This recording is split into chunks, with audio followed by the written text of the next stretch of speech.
Thank you. Hi, everybody ready? Yes. Great. I think this is your last career day session of the day? Yep. All good, Missy. You can read. I'm Adam, and I'm a healthcare data consultant. And I'm going to spend a few minutes trying to explain what that is. And in the course of that, I'm going to use the lens of paradox. What is a paradox? Who can tell me? I don't need the dictionary definition, just what is a paradox?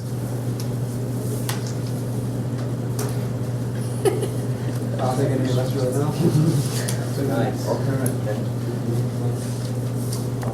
know. Paradox is something that doesn't make sense. So 3 paradoxes: how losing my job turbocharged my career, how I started making more money doing less work, and why I would rather have 3 B pluses than a single A. Can you say that one more time? I know this is an unpopular one with the teachers in the room. Yeah. No, I like it. I tell them all the time. It's okay. Why I would rather have 3 B pluses than a single A. All right. So this is the first story, how I lost my job and that turbocharged my career. So when I first got out of college, my first real job, I was a phone sales rep for a large corporation, and I was, by any measure of the job, successful. I was making money for the company, which meant I was making money for myself, and I was not at all happy about that because I didn't want to work for a big corporation. I wanted to work for a cool technology startup. Because when you work for a cool technology startup, you can be part of a small team who change the world, who you can affect millions or billions of people, and in the process you can make millions or billions of dollars. That's what I wanted. And so very early in my career, I got my wish. I got recruited to a technology startup. My friends called me and they said, Adam, would you rather keep selling subscriptions to financial newsletters, or do you want to sell brain training to professional sports teams? What do you think I picked? Yes. So I took the job, and for a little while, I was living the dream. My first client was actually the Pittsburgh Penguins, and when I was working with them, they had just built a new stadium. So I was one of the first people to go in their weight room, one of the first people to post up at their smoothie bar, one of the first people to see the stacks of flat screen TVs in the back room, and one of the first people to go on the ice. And for a while, this was just awesome. It was cooler than I could possibly imagine, but there was this nagging doubt in the back of my mind, and that nagging doubt was, how is this company making money? I wasn't sure. And later on, I got my suspicion confirmed when I got fired. I got a call from the CEO that said, Adam, it's been so much fun working with you, but we're not making any money and we can't afford to pay you. You were one of the last people in, so you'll be the first one out. See ya. So obviously, I was kind of disappointed by that. I thought I had exactly what I wanted, then I got kicked out. But at this point, I made a decision that I ended up being really happy about. I talked to this man, Lee. You're not supposed to know who that is. This is my friend Lee. He's 10 years older than I am, and he was working for the company, the same company that had just gotten rid of me. But he was a friend from early on. He's great with strategy. And is it working? Sorry. No, I talked to Lee, and Lee said, Adam, you've been complaining to me for 6 months about how we have this brain training product. It generates all this data that should be really useful to our customers, but we're not doing anything with the data. Well, Adam, you got some time on your hands, buddy. Why don't you do something about the data? So I decided to do that. And I didn't really know what I was doing. I just knew we had a page full of numbers that looked like this, and if anybody was going to use it, it needed to be more interesting and it needed to convey information. So I started teaching myself. I was using YouTube tutorials, I bought a book, and I just kind of pieced it together. How do you go from a sheet of data to something that someone would actually want to look at? And I didn't know it at the time, but I was teaching myself a subject matter that is now called data science. Now, data science is a super hot career field right now. In 2011, it was not. So I got super lucky in that respect. And before long, I had a program where I could click one button and it would turn a boring sheet of data into a report, into a beautiful butterfly. And I knew I had done something pretty good, but my bosses had no idea. And so I wanted to convince them that, hey, this Adam guy does cool stuff, and if we hire him back, he'll do more cool stuff for us. So I made a hype video. This turned out to be a really good decision. That hype video, I mean, it's hilarious to think about it in retrospect, that it was just a video of a spreadsheet transforming itself into a report. But I thought it was cool. I was really proud of the work that I had done, and I wanted my bosses to get it. And so I sent off this email with this hype video, and then you know what happened next, right? Have you ever sent that DM that's like, I'm sorry? Yeah, exactly. So I waited, and a couple of days went by, and I didn't hear anything. But then eventually I got a response, and it was not the response I was looking for. The response said, Adam, it is so cool what you did. We are so proud of you that you were able to do this. We still don't have any money, buddy. So we can't afford to hire you back. But at this point, an interesting thing happened, and that was that I kept working on this because I wanted to. I was kind of addicted to this data thing. Even though I had made this hype video, I knew there were things about my product that could still be improved, and I just kind of enjoyed improving them. And meanwhile, I was talking to Lee, my mentor, and he was like, Adam, don't worry, they'll get the money figured out. They'll hire you back. They're really impressed by what you did. So I kept working, and eventually, I got hired back. And you have never seen someone work as hard as I worked after that, because I was so grateful to have that job. And I spent 5 years with that company. I became a data scientist, totally self-taught, and that set me up for the next phase of my career, where I was a healthcare data scientist. All right, so the two big lessons there, if you think you're in trouble, you should talk to somebody you trust. And if you make something you're really proud of, you should show it to people. I'm going to pause right now before I get to my second paradox. I'm going to ask if you have any questions. Wait, you were a phone salesman. Yep. You went for sports and neuroscience, and then they ended up just getting money for, like, how did they? Oh, how did they get funded to hire me back? So they were constantly selling the dream to investors. They were like, look, the product had to do with concussion. So like, we could potentially be a concussion diagnosis or an after concussion therapy. We're not sure, but we know there's money in concussions. And so they were constantly pitching investors with this. And so investors would give them, $25,000 or $100,000 or $500,000. Eventually they got up enough investor money that they felt comfortable hiring me back. Cool. Paradox number 2. How I started making more money doing less work. So I want to acknowledge something. We're about to talk about money, and money can be an emotional subject, especially if you feel like you don't have enough, and a lot of us feel that way. So I want to acknowledge that, but I also want to say, I'm here to be a resource for you guys, and to the extent that me talking honestly about money is going to help you guys, I'm happy to do that. So I'll start by telling you about my first job. Does anyone know what a record store is? Yes. Well, there's one in Mackinac, or Alpha Mackinac. It's where they have like your old run records, like you can have from vinyls to CDs. Correct. So yeah, back before Spotify, if you wanted to listen to music in your car, you would buy a CD. But probably your car wouldn't have a CD player, so you would have to take your portable CD player, put in a tape adapter to your tape player, and then that was how you would listen to music in the car. And CDs were a big deal, and they were also expensive, like $15 or $20 for one CD. And that was compared to what I was making working at the CD store, making $5.25 an hour. So for every 3 hours of work, I could buy one CD if I wanted to buy CDs. Yeah. keep in mind this is 2001, so $5.25 was not as egregious as it would be if you got paid that today. But just to contrast that, what question? How much do you guys make in your jobs? Who has a job? Oh, I make $12.50. $12.50, nice. 10? $9.45. Very nice.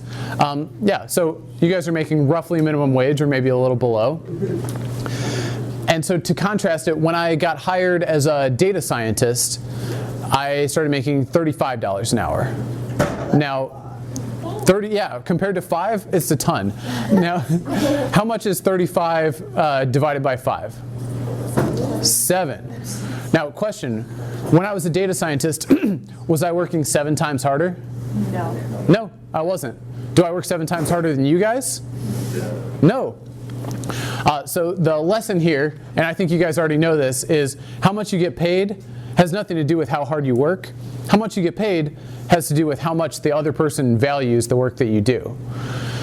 And so at this point, I will try to explain, what does a healthcare data consultant do?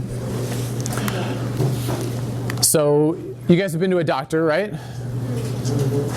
When you went to the doctor, your doctor got paid for seeing you. But it wasn't just as simple as you went to the doctor's office and then the doctor got $50. Like that's not how it works. It's much more complicated. The doctor gets their reimbursement adjusted upward or downward depending on a bunch of stuff that mostly has nothing to do with you, depending on how well they control their population of people with diabetes, depending on how well they control their people with high blood pressure and other markers of heart disease, depending on how much or how little their patients go to the hospital, depending on how modern and up-to-date their electronic health record is. So those are what we call incentives. And for a big group of doctors, incentives are worth many millions of dollars. So, because incentives are complicated, they like having a data person like me who can help them make sense of all this complicated incentive stuff. Now, if they work with me, I can't guarantee that they're going to make millions of extra dollars. If I could guarantee it, then I could charge millions of dollars. But I can't. All I can say is if you work with me, then I will help you make sense of this stuff and you'll be more likely to make millions of extra dollars. And so I can charge them a fraction of millions of dollars. And that fraction, as small as it is enough to feed my family. And that's the important thing. So the lesson from this section is, if you want someone to value your work and hence pay you more, figure out what result they're looking for and see how you can give them that result. Now, I'm going to qualify this. You guys are young people. A lot of times when an employer sees a young person, they say, I value young people who work for cheap. If that's what your boss values, they're not going to pay you more, and you might need to find a new boss. But in general, this is a formula for getting paid more if you want to get paid more. What questions can I answer on that?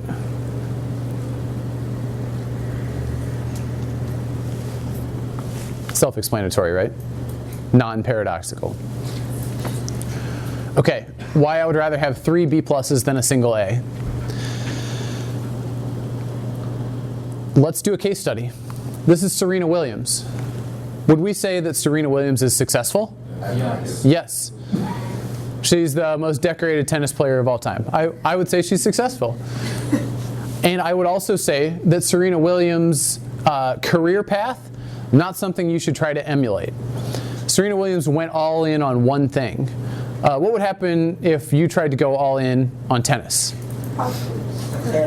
Yeah, right. Serena Williams is built. She's an amazing athlete, and she was dedicated to tennis from an early age. And tennis became its most popular, highest paid form of the sport during the prime of her career. Tennis is getting less popular today, and so the lesson here is if you go all in on one thing, it could work out amazing, but it's risky. It's more likely that it won't work out at all. You guys know who Billy Mitchell is? Yeah. Billy Mitchell, the original king of Kong. So in the old days, one of the very first video games ever made was Donkey Kong. And Donkey Kong was played in an arcade box, and you had to climb up these ladders and up these planks while a large gorilla threw barrels at you. A really simple game, really hard. And he set record after record at the game of Donkey Kong to the point where he became a minor celebrity. But that minor celebrity status sustained him for a little while. He was able to make a small living by playing Donkey Kong. Sweet. But then somebody got better than him at Donkey Kong. And that became a problem for Billy because he couldn't beat this guy.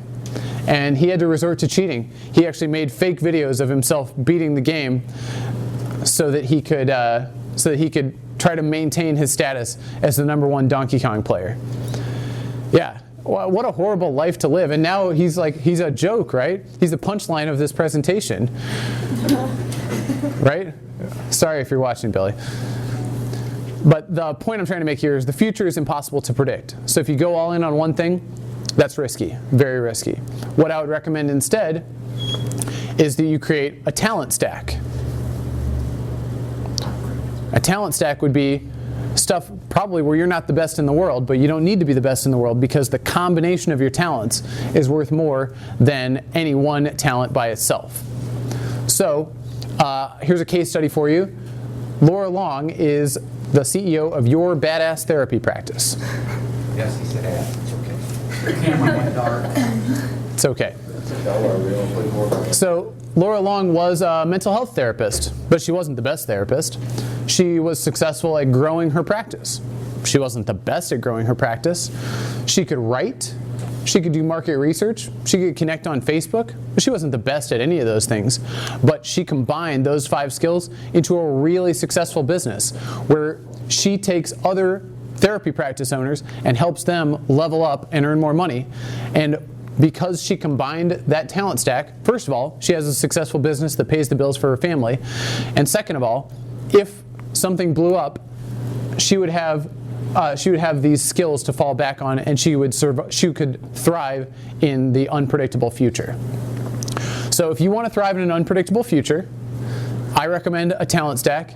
And if you asked Adam, what are the talents that you recommend adding to your talent stack? These are 6 of them. I know you guys can read, so I'll step back and I'll offer to answer questions. Yes? Education does this job? Sure.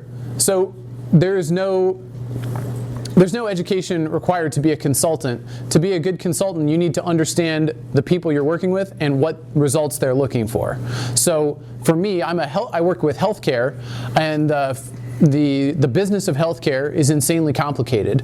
You need to understand how doctors and hospitals get paid, and why they get paid, and who pays them, and how that connects to the care of patients. So understanding the business is far more important than the education. So if you have a 4-year college degree, that will help open up more options for you, but it is not required to be a consultant or to be a data scientist. And if you want to learn to be a data scientist, there's a place on the internet called DataQuest, dataquest.io, and for less than $300, which is way less than a college degree, you could learn to be a data scientist. What's the point of doing this? Ask a more specific question, please. Why do you do this? Sure. The short answer is because I'm good at it and because people like it and pay me for it. But the more interesting answer is, so if you read any news, you might read that the healthcare industry is going to bankrupt the United States. Has anyone read that? Yeah. And it's kind of scary to think about that the United States could go bankrupt over healthcare, but there's some truth to it. That we spend something like 5 times as much money on healthcare as any other developed nation, like 5 times more than Canada or Germany or France, and yet we're not healthier. We're actually less healthy than those countries. So what's going on there? And so some of those things need to be addressed by the federal government by making policy changes, but there's plenty that we can do closer to the ground, closer to where the people actually are, to make healthcare not bankrupt this country. And so I believe that I'm contributing to that by helping doctors see, they see the patients who are costing the most money, and they can help if the doctors can manage those patients' care a little better and make them a little bit healthier, then that saves us all a lot of money.